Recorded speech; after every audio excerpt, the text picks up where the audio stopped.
Welcome po ulit sa channel natin, Native Pipe Maker po mga amigo. So bali malapit na tayong bumalik, kaunting tiis na lang po.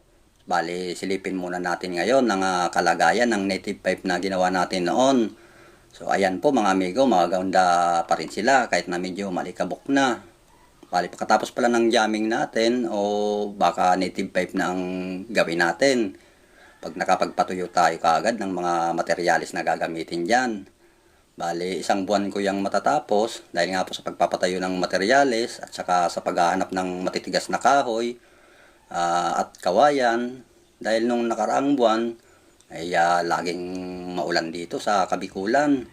Kaya hindi tayo kaagad nakapaghahanap ng magagandang materyales na gagamitin natin sa native pipe na yan. Tsaka mabusisi pa yung gawin dahil nga po sa mano-mano nating ginagawa yan.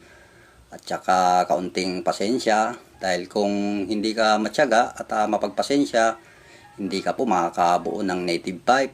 At dapat may sapat kang oras dahil ako ay isang oras lang talaga po ang meron ako sa kada araw. So bali busy rin ako kasi sa pagtitinda. Kaya matagal ko yung mabubuo or matatapos. Tsaka antayin nyo na lang po dahil magbabalik na si Native Pipe Maker. At kung hindi pa po kayo nakakapag-subscribe, pakisuyo na lang po ng pulang subscribe dyan sa baba ng video para sa mga malulupit na obra na gagawin ko. At pakidamay na rin po ng notification bell sa baba para masundan nyo ang lahat na i-upload kong video. Tsaka maraming salamat mga amigo.